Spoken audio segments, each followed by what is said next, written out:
हाँ जी, नमस्कार। स्वागत है आप सभी का आपके अपने YouTube channel you study zone पर। तो जैसा कि आपको पता है कि हमारे YouTube channel you study zone पर क्लास 10th का प्रिपरेशन कराया जा रहा है बोर्ड एग्जामिनेशन 2023 के लिए। तो यदि आपने अभी तक चैनल को सब्सक्राइब नहीं किया है तो इस चैनल को आप चाहें तो सब्सक्राइब कर सकते हैं। ठीक है, यू स्टडी जोन यही हमारा चैनल है। इस फोटो पर भी क्लिक करके आप जब पीडीएफ मिलेगा तो वहाँ से आप लोग चैनल को सब्सक्राइब कर सकते हैं, या फिर नीचे रेड कलर का आपका सब्सक्राइब का बटन है, वहाँ से इस बटन पर क्लिक करके चैनल को सब्सक्राइब कर सकते हैं। ठीक है, तो इस चैप्टर का हमारा फर्स्ट वीडियो पहले ही अपने चैनल यू स्टडी जोन पर आ चुका है। ठीक है, और उसमें हमने क्या जान लिया था, उसमें हम लोगों ने जान लिया था आपके कि जलोढ़ मिट्टी किसे कहते हैं। ठीक है, अब हमें क्या जानना है, अब हमें बाकी जो मिट्टी के प्रकार बच गए थे, काली मिट्टी और लेटेराइट मिट्टी, इस सभी के। तो आइए इसमें हम लोग इसमें जानते हैं काली मिट्टी के बारे में। पार्ट 1 यदि आपने नहीं देखा है तो नीचे डिस्क्रिप्शन में लिंक दे दूंगा, उसको देख लीजिएगा। फिलहाल पार्ट 2 देख लीजिए, उसके बाद उसको देखते रहिएगा। ठीक है, आइए पहले पेन का कलर चेंज कर लिया जाए और उसके बाद हम लोग पढ़ते हैं आगे। देखिए, काली मिट्टी यह आपके बोर्ड एग्जामिनेशन के लिए बहुत ही इंपॉर्टेंट है, इसलिए छोड़िएगा मत। इससे आपके बोर्ड एग्जाम में ऑब्जेक्टिव या सब्जेक्टिव में क्वेश्चन बनते हैं। ठीक है, इस मिट्टी के एथी से तो आप इस मिट्टी वाले सीरीज को शुरू से लेकर के लास्ट तक देखिएगा। इसके 2-3 वीडियो आएंगे, उसको जरूर देखिएगा। ठीक है, देखिए काली मिट्टी की बात की जाए यदि, एक सेकेंड, वाइट हो गया है, एक सेकेंड।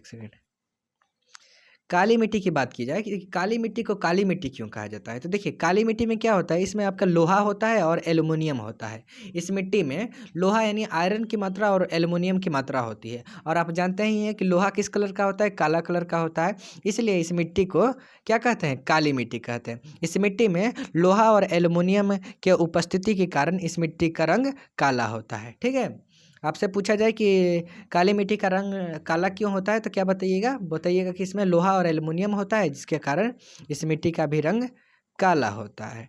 ठीक है, चलिए अब आगे देखते हैं हम लोग इसके बारे में कि काली मिट्टी में कपास की खेती की जाती है। ठीक है, अब काली मिट्टी जो है इसमें क्या होता है, सबसे देखिए कपास के अलावा भी बहुत चीज़ों की खेती की जाती है, लेकिन कपास के लिए यह सबसे ज़्यादा उपयुक्त मानी जाती है। इसलिए इस मिट्टी को काली कपास मृदा के नाम से भी जाना जाता है। यानी इस मिट्टी को काली कपास मृदा भी कहा जाता है, और आपका काली मिट्टी भी कहा जाता है, और रेगुर के नाम से भी जाना जाता है। ठीक है, जो भी मतलब लोकल एरिया के लोग होते हैं जहाँ ये मिट्टी पाई जाती है, तो वहाँ के लोग इसको क्या कहते हैं, इसको रेगुर भी बोलते हैं। क्या बोलते हैं, रेगुर। ठीक है, तो ये तीनों में से कुछ भी रहे, आप कंफ्यूज मत होइएगा। ठीक है, चलिए आगे हम लोग देखते हैं। देखिए भारत में काली मिट्टी का फैलाव आपका 6.4 करोड़ हेक्टेयर में है। आपसे पूछा जाए कि जलोढ़ मिट्टी का विस्तार भारत में कितना प्रतिशत में है, तो क्या बताइएगा, तो जलोढ़ मिट्टी भी सेम इतना ही फैला हुआ है जितना आपकी, एक सेकंड, जितना आपके काली मिट्टी फैला हुआ है, फैलाव काली मिट्टी का कितना है, 6.4 करोड़ हेक्टेयर है। सेम उतना ही आपके जलोढ़ मिट्टी का भी फैलाव हुआ है। आपने इससे पिछले वाले वीडियो में आपको पहले ही बता चुका हूँ, तो उसका भी कितना है, 6.4 करोड़। मतलब भारत में जितना भी भूमि है उसमें 6.4 करोड़ हेक्टेयर क्षेत्र में काली मिट्टी फैली हुई है। ठीक है, अब देखिए यह मिट्टी खास तौर पर दक्कन के लावा प्रदेश में, ठीक है, दक्कन के मतलब भारत के दक्षिण साइड के लावा प्रदेश में, जैसे कि महाराष्ट्र, गुजरात, कर्नाटक, आंध्र प्रदेश तथा तमिलनाडु के राज्य में विस्तृत है।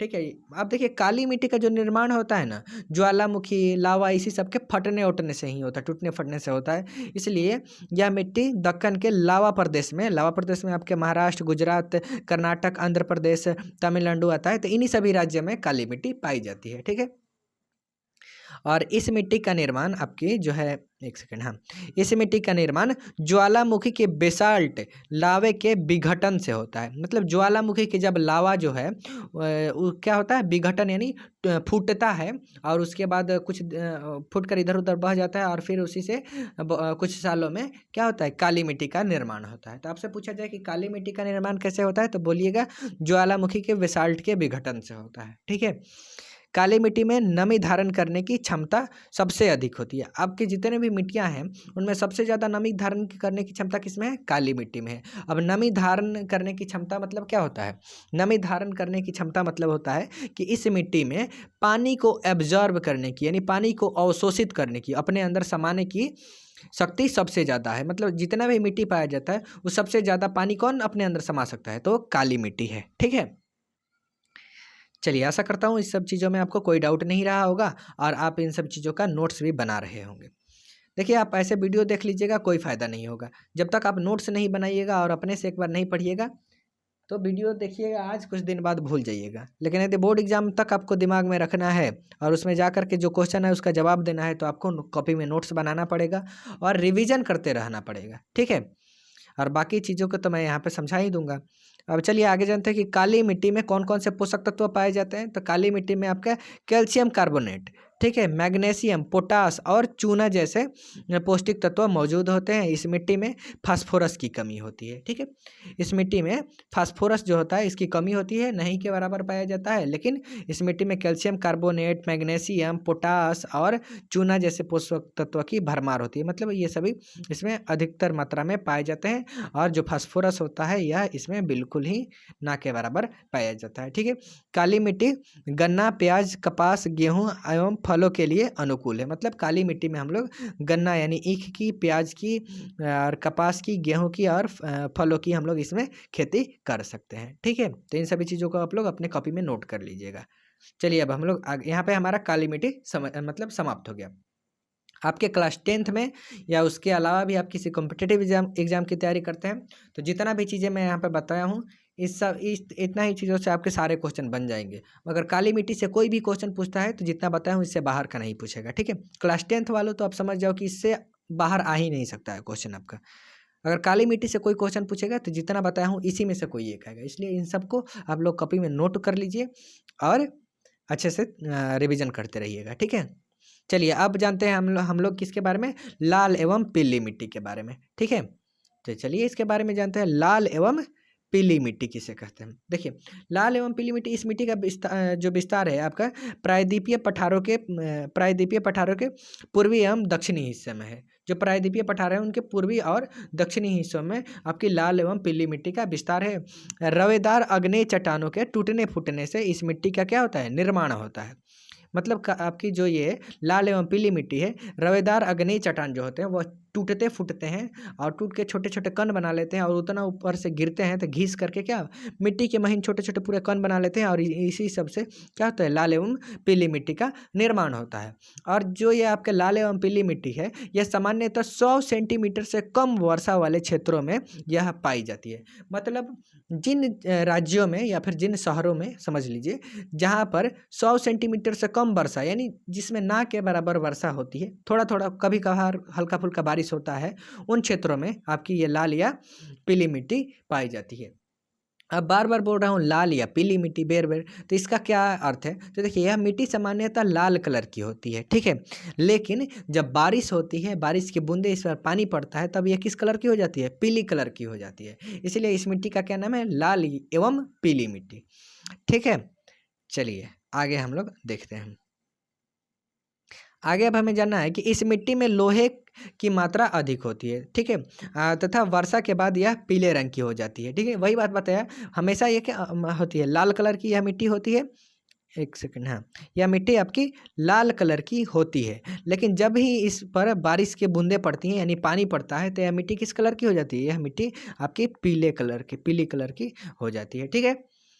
चलिए आगे हम लोग जानते हैं। अब इसको पहले मिटा लिया जाए, एक सेकंड। बारिश के बाद पूछा जाए कि लाल मिट्टी किस कलर की हो जाती है, तो पीले कलर की हो जाती है। इसीलिए इसे लाल एवं पीली मिट्टी कहा जाता है। लाल मिट्टी में किसकी मात्रा अधिक पाई जाती है, तो लोहे की मात्रा अधिक पाई जाती है, ठीक है। और यह भारत में कितना हेक्टेयर क्षेत्र में फैला हुआ है पूछा जाए तो यह इसको याद रखिएगा कि भारत में लाल एवं पीली मिट्टी 7.2 करोड़ हेक्टेयर क्षेत्र में फैला हुआ है, ठीक है।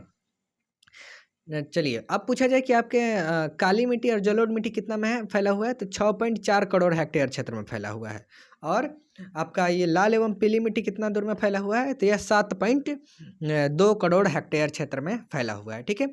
और यह कहाँ पाया जाता है, किन किन राज्यों में पाया जाता है आपके लाल एवं पीली मिट्टी, तो यह आपकी तमिलनाडु, कर्नाटक, गोवा, दक्षिण पूर्वी महाराष्ट्र, आंध्र प्रदेश, उड़ीसा, छोटा नागपुर के पठार और मेघालय के पठार इत्यादि क्षेत्रों में इस मिट्टी का विस्तार है। मतलब आपकी जो यह लाल मिट्टी है यह तमिलनाडु, कर्नाटक, गोवा, दक्षिण पूर्वी महाराष्ट्र, महाराष्ट्र, आंध्र प्रदेश, उड़ीसा, छोटा नागपुर के पठार और मेघालय के पठार इत्यादि इन क्षेत्रों में यह मिट्टी पाई जाती है। ठीक है, इस मिट्टी में जैव पदार्थों की कमी होती है। क्या होता है? इसमें ह्यूमस की कमी होती है। जैव पदार्थ आपको बताया था कि जो पेड़ पौधों के पत्तियों के सड़ने गलने से बनता है उसी को क्या कहते हैं? जैव पदार्थ।